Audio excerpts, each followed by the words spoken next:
하나님 말씀 같이 보겠습니다. 함께 나눌 말씀은 갈라디아서 2장 11절에서 16절까지 말씀입니다. 갈라디아서 2장 11절에서 16절까지 말씀 제가 받들어 읽겠습니다. 게바가 안디옥에 이르렀을 때에 책망받을 일이 있기로 내가 그를 대면하여 책망하였노라.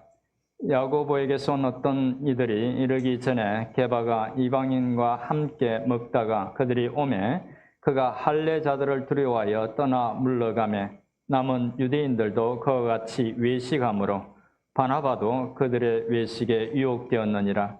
그러므로 나는 그들이 복음의 진리를 따라 바르게 행하지 아니함을 보고 모든 자 앞에서 게바에게 이르되 네가 유대인으로서 이방인을 따르고 유대인답게 살지 아니하면서 어찌하여 억지로 이방인을 유대인답게 살게 하려느냐 하였노라. 우리는 본래 유대인이요 이방지인이 아니로되. 같이 읽겠습니다. 사람이 의롭게 되는 것은 율법의 행위로 말미암음이 아니요 오직 예수 그리스도를 믿음으로 말미암는 줄 알므로 우리도 그리스도 예수를 믿나니 이는 우리가 율법의 행위로서가 아니고 그리스도를 믿음으로써 의롭다 함을 얻으려 함이라. 율법의 행위로서는 어렵다 함을 얻을 육체가 없느니라. 아멘. 제가 잠시 기도하겠습니다. 하나님 아버지 감사합니다. 아버지 하나님, 참 암울한 소식들이 들려오는 전쟁과 또 온갖 슬픈 소식들, 정말 끔찍한 그런 소식들이 들려오는 이 세상 가운데서 주님 저희들 지켜주시고 오늘도 하나님을 예배하는 이 은혜의 자리로 불러주셔서 감사합니다. 이 시간 하나님 아버지 저희들도 말씀 앞에 서게 됩니다. 이 말씀을 통해서 깨닫게 하시고 또 저희들의 눌린 마음들이 회복되고 하나님께서 말씀을 통해서 주시는 그런 지혜들을 깨닫는 귀한 시간 되게 없어서 예수님의 이름으로 기도드립니다. 아멘. 지난 시간에 이어서 계속해서 갈라디아서 말씀을 살펴보도록 하겠습니다. 바울은 1차 전도 여행 때 바나바와 함께 갈라디아 여러 지역을 다니면서 구원받기 위해서는 예수 그리스도를 믿어야 하고 그것으로 충분하다는 참 복음을 전했습니다. 그리고 바울이 복음을 전할 때에 성령의 역사와 여러 놀라운 그런 표적들이 일어났죠. 그래서 그 표적들과 성령의 역사는 바울이 전한 복음이 참 복음이라는 것을 증명했고 사람들은 기쁨으로 복음을 받아들였습니다. 그런데 예루살렘에서 온 유대주의자들이 구원을 받기 위해서는 예수만 믿어서 되는 것이 아니라 할례를 포함해서 유대 율법들과 또 심지어 장로들의 전통까지 지켜야 한다고 가르쳤습니다. 갈라디아 성도들은 곧 그 가르침에 현혹되어서 바울이 전한 참 복음을 버리고 유대주의자들이 전한 그 다른 복음, 거짓 복음을 따르기 시작했습니다. 그 소식을 들은 바울은 갈라디아서를 통해서 갈라디아 성도들의 부주의함을 책망하면서 다시 한번 바울이 진짜 사도인 이유와 그들에게 전했던 복음이 참 복음인 이유를 설명했습니다.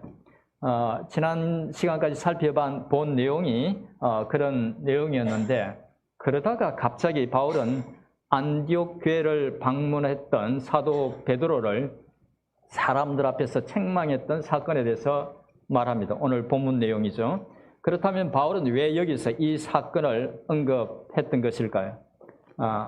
본문 내용과 함께 그것을 살펴보면서 주시는 교훈들을 생각해 보도록 하겠습니다. 먼저 11절과 12절을 제가 읽어 드리겠습니다.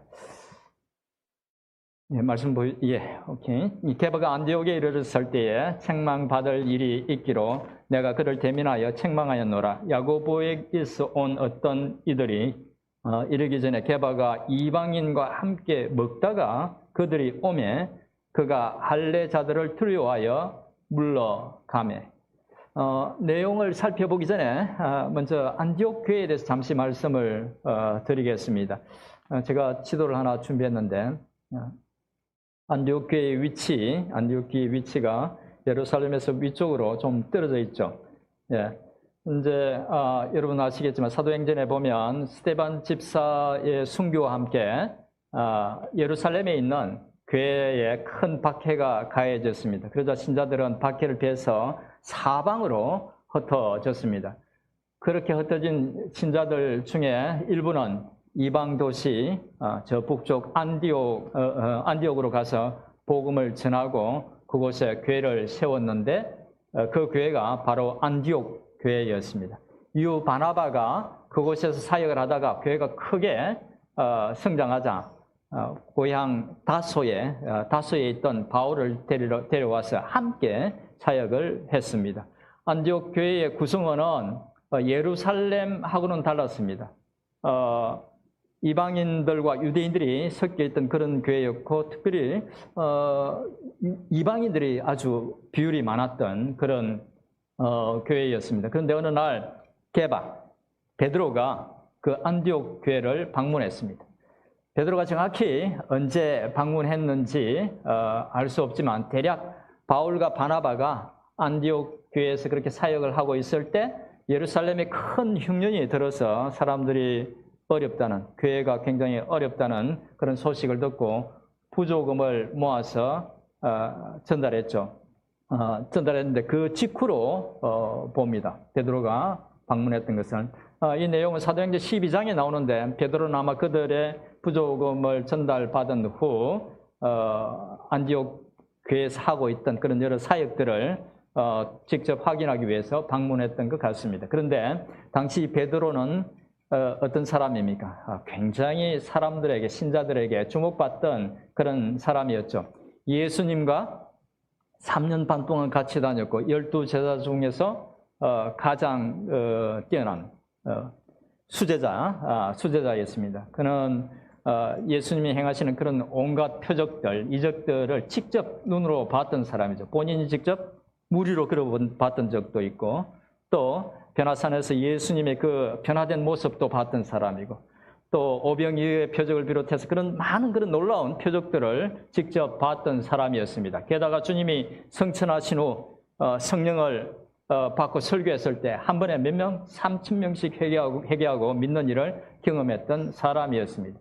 그런 베드로가 왔다고 하니까 안디옥 성도들은 베드로를 정말 반갑게 맞이했고 베드로는 그런 환대를 받으면서 그곳에 이방 신자들과 식사도 하고 또 아주 친밀하게 그렇게 대화하면서 교제도 했습니다. 그런데 그때 야고보에게서 온 어떤 사람들이 안디옥 교회를 방문했습니다. 야고보에게서 온 어떤 사람들은 야고보가 직접 보낸 사람들이라기보다는 야고보가 사역을 하고 있던, 그러니까 예수님의 형제 야고보가 사역하고 있던 그 예루살렘 교회에서 온 유대인으로서 예수를 믿던 그런 사람들이었습니다. 그런데 약간 성향이 달랐던 것 같습니다. 그런데 그들이 방문하자 얼마 전까지 함께 식사를 하면서 친하게 지내던 베드로가 갑자기 태도를 바꾸어서 이방 신자들과 거리를 두기 시작했습니다. 베드로가 그렇게 행동하자 함께 있던 다른 유대인들도 이방인 그리스도인들을 멀리했고 심지어 바나바도 그렇게 했습니다. 바나바가 누구죠? 바로 안디옥 교회의 목회자였습니다. 이방인들에게 복음을 전하고 가르쳤던 바나바마저도 베드로처럼 예루살렘에서 온 사람들의 눈치를 보면서 자신이 가르치고 사역했던 그 이방인 신자들을 이제 거리를 두었던 것입니다. 바울은 그들의 행동을 어떻게 보았을까요? 제가 14절을 또 읽어드리겠습니다. 14절입니다. 그러므로 나는 그들이 복음의 진리를 따라 바르게 행하지 아니함을 보고 모든 자 앞에서 게바에게 이르되 네가 유대인으로서 이방인을 따르고 유대인답게 살지 아니하면서 어찌하여 억지로 이방인을 유대인답게 살게 하려느냐 하였노라. 바울은 베드로와 바나바와 여러 유대인들이 그렇게 행동한 것에 대해서 복음의 진리를 따라 바르게 행하지 않았다고 판단했습니다. 그리고 그런 문제를 일으킨 장본인인 베드로를 바울은 공개적으로 책망했습니다. 바울은 베드로에게 네가 유대인으로서 이방인을 따르고 유대인답게 살지 않으면서 어찌하여 억지로 이방인을 유대인답게 살게 하려느냐고 책망했죠. 이 말의 의미는 베드로가 예루살렘에서 사람들이 오기 전에는 이방인 신자들과 함께 식사하면서 친밀하게 지내다가 그들이 나타나자 갑자기 태도를 바꾸어서 마치 율법을 따라서 이방인을 가까이 하지 않는 척 했다는 것입니다. 그러니까 베드로는 율법의 구애를 받지 않고 자유롭게 이방인들과 교제하다가 할레파 사람들이 오니까 그들을 의식해서 이방인들과 교제를 끊고 율법을 잘 지키는 것처럼 위선적으로 행동했다는 것이죠. 아마 이방인 그리스도인들은 베드로의 그런 위선적인 행동을 보고 크게 상처를 받았을 것입니다. 그리고 베드로의 그런 모습은 이방인 신자들에게 말은 유대인과 이방인이 예수 안에서 차별이 없다고 하지만 실제로는 차별이 있고 결국 구원을 얻기 위해서는 율법까지 지켜야 한다는 유대주의자들의 주장에 동의하는 것처럼 보였을 것입니다. 이어서 바울은 그런 베드로를 책망하면서 아주 중요한 말을 합니다. 우리 15절과 16절은 같이 한번 읽어보도록 하겠습니다. 15절, 16절입니다. 시작.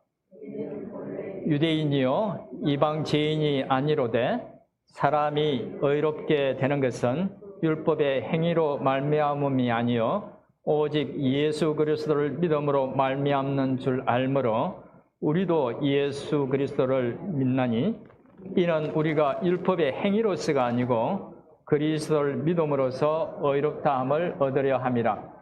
율법의 행위로서는 의롭다함을 얻을 육체가 없느니라. 아멘.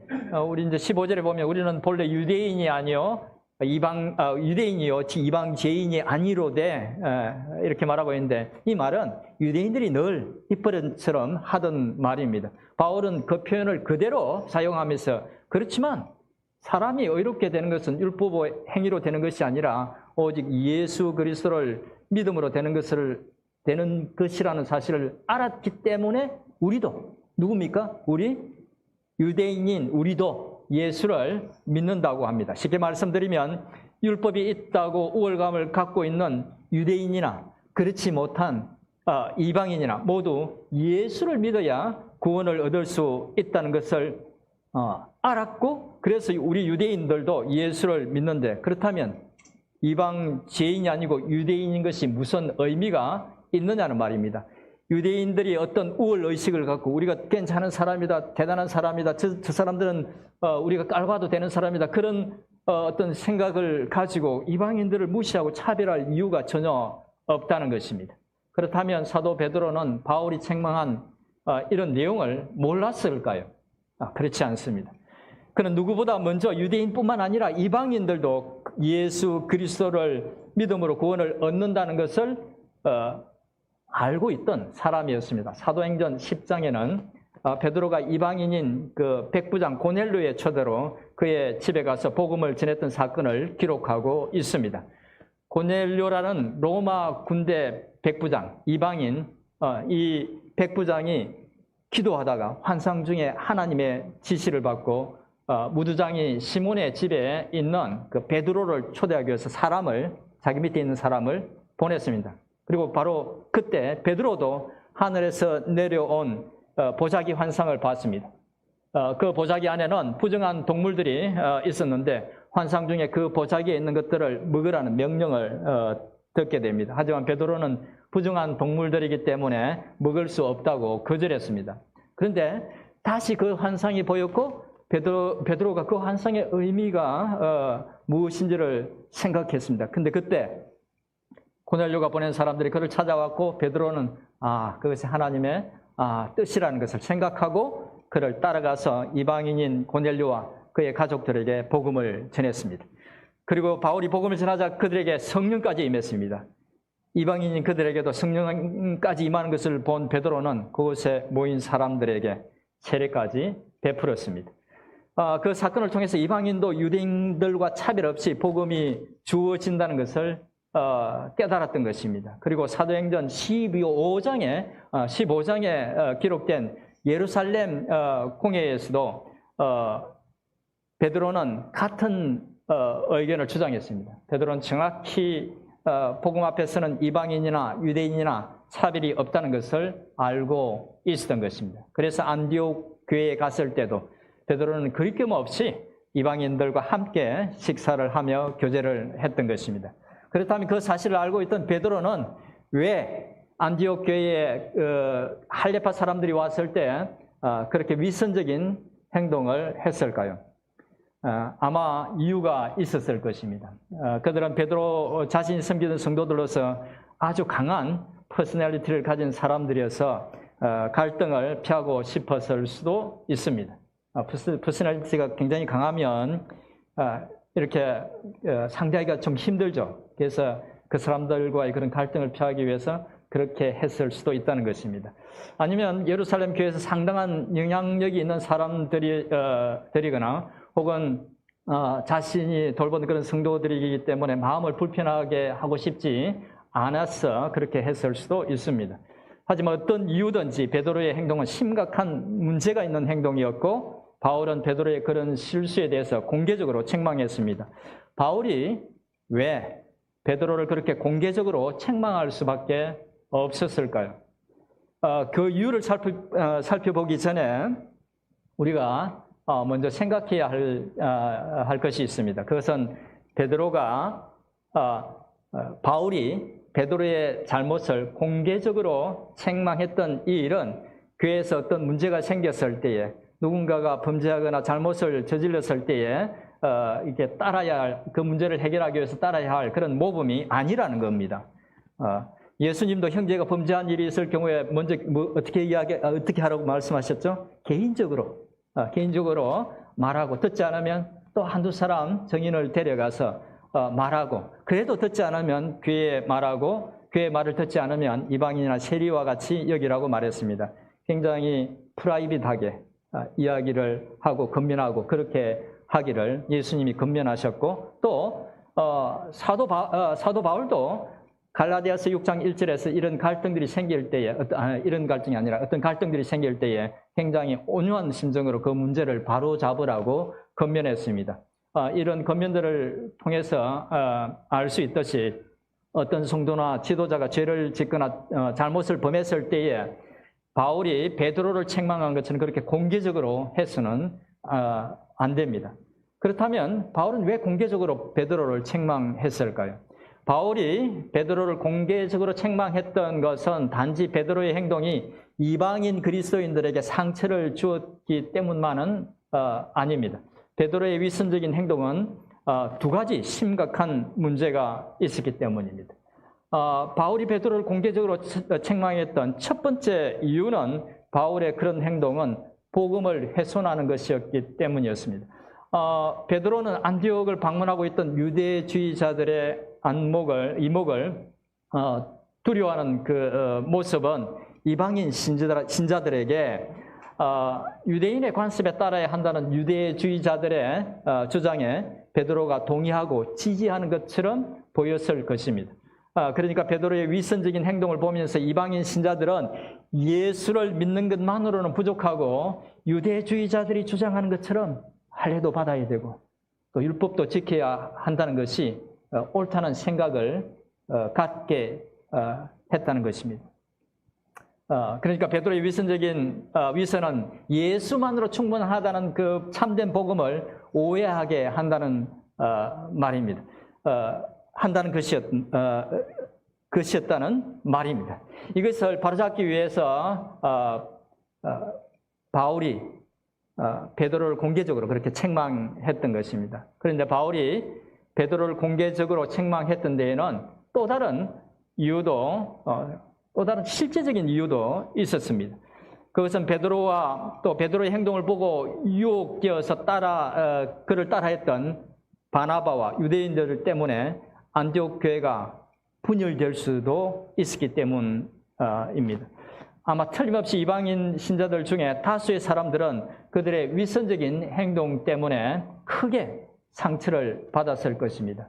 얼마 전까지만 해도 주 안에서 형제라고 하면서 함께 웃으면서 막 친하게 식사를 같이 하던 사람들이 갑자기 완전히 태도를 바꾸어서 그들을 멀리했을 때 아마 다시는 같이 하고 싶지 않았을 것입니다. 바울이 그렇게 공개적으로 베드로를 책망하지 않았더라면 이방인 신자들과 유대인 신자들은 이제 마치 물과 기름처럼 나누어지고 말았을 것입니다. 그러니까 안디옥 교회가 분열될 수도 있는 상황이었기 때문에 바울이 베드로의 잘못을 공개적으로 책망했던 것입니다. 그렇게 잘못된 것, 정말 그 행동으로 인해서 많은 사람들에게 잘못된 생각을 갖게 하고 교회가 나누어지게 했기 때문에 어쩔 수 없이 바울이 그렇게 베드로를 공개적으로 책망할 수밖에 없었다는 것입니다. 그렇다면 베드로는 바울의 이 도전적인 책망을 어떻게 받아들였을까요? 궁금하죠? 네. 사실 바울의 책망을 베드로가 어떻게 받아들였는지에 대해서 기록하고 있지 않아서 정확히 알 수는 없지만 아마 베드로는 바울의 공개적인 책망을 겸허히 인정하고 받아들였던 것 같습니다. 그렇게 짐작할 수 있는 단서가 베드로가 기록한 베드로후서 3장 15절에 나옵니다. 베드로후서 3장 15절에 보면 베드로는 바울을 가리켜서 어떻게 표현하고 있습니까? 우리가 사랑하는 형제 바울이라고 아주 애정을 담아서 정말 어떤 그런 감정적인 것도 없이 그렇게 사랑을 담아서 바울을 그렇게 칭하고 있습니다. 베드로가 바울에 대해서 어떤 사적인 감정도 없다는 것을 이 표현을 보면 우리가 알 수 있죠. 그리고 베드로가 다녀간 후에 안디옥 교회는 분열되지 않았고 더욱 성장했고 이후 바울과 바나바를 선교사로 파송하고 후원까지 했습니다. 바울이 베드로를 공개적으로 책망했던 그 일이 무난히 해결되었다는 의미로 봐도 될 것 같습니다. 지금까지 오늘 본문과 관련된 내용들을 이제 살펴봤는데 이제 본문을 통해서 주시는 교훈으로 두 가지만 좀 더 생각해 보도록 하겠습니다. 첫째는 베드로와 같은 그런 대사도도 실족할 수 있다면 우리도 실족할 수 있다는 것입니다. 주님이 십자가에서 돌아가시기 전에 베드로는 여러 가지 약점이 많은 그런 사람이었지만 부활하신 주님을 만난 후 그는 주님이 또 승천하신 후 성령이 충만했던 베드로는 완전히 다른 사람이 되었습니다. 그가 복음을 전하다가 붙잡혀서 예수를 십자가에 못 박게 했던 바로 그 장본인들, 바로 그 공회 앞에 섰을 때에 그 서슬이 시퍼런 그 공회 앞에서 그들이 베드로를 협박하면서 예수를 다시는 전하지 말라고 그렇게 하자 그는 담대하게 너희의 말을 듣는 것이 하나님의 말씀을 듣는 것보다 옳은가 판단하라고 그렇게 외쳤던 사람이었습니다. 또 복음을 전하다가 사도 야고보가 순교를 당하고 자신은 붙잡혀서 감옥에 갇혔을 때 그런 죽음에 대한 두려움도 없이 깊은 잠을 잤던 사람이었습니다.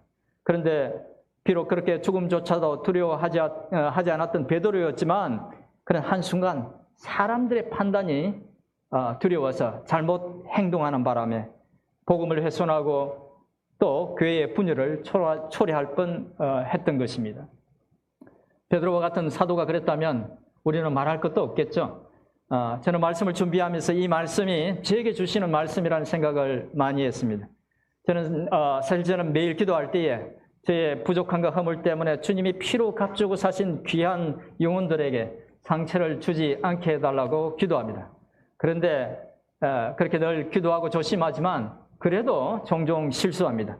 어떤 모임에 참석하거나 사람을 만난 후 집에 돌아오면 항상 내가 왜 거기서 그런 말을 했지? 스스로 책망하면서 반성할 때가 많습니다. 우리는 실족하거나 실수하지 않기 위해서 베드로의 이 실수를 교훈 삼아야 할 것입니다. 두 번째로 생각해 볼 것은 바울이 순수한 복음과 그 복음을 가진 교회를 지키기 위해서 애썼던 것처럼 우리도 그렇게 해야 한다는 것입니다. 바울은 사람이 구원을 받기 위해 예수를 믿는 것만으로 충분하다는 사실을 깨닫고 알고 있었습니다. 그래서 그 복음을 전하고 지키기 위해서 최선을 다했습니다. 베드로가 안디옥 교회에 와서 위선적인 행동을 하자 바울은 그의 행동이 복음을 훼손하고 교회의 분열과 갈등을 초래한다는 것을 깨닫고 담대하게 당시 초대 교회에서 가장 권위 있는 대사도 베드로를 사람들 앞에서 공개적으로 책망했습니다. 바울은 그렇게 책망한 것 때문에 베드로를 비롯한 여러 유대인들과 어려운 관계가 될 수도 있었습니다. 하지만 그가 용기를 낸 덕분에 복음도 지키고 안디옥 교회도 지킬 수 있었습니다. 사랑하는 성도 여러분, 사도 바울이 자신의 삶과 목숨을 바치면서 전했던 예수는 우리를 구원하기에 충분하신 분입니다. 아멘. 주님이 지신 십자가와 십자가에서 흘리신 보혈은 우리의 모든 죄를 씻고 새롭게 하기에 충분하십니다. 그리고 교회는 그 주님께서 당신의 보배로운 피로 값을 치르고 세우신 주님의 몸입니다. 생명을 다해 우리를 사랑하신 주님의 그 사랑을 믿고 주님의 피로 값 주시고 세운 교회를 사랑과 헌신으로 섬기며 지켜가는 저와 여러분들 될 수 있기를 주님의 이름으로 축원드립니다. 예.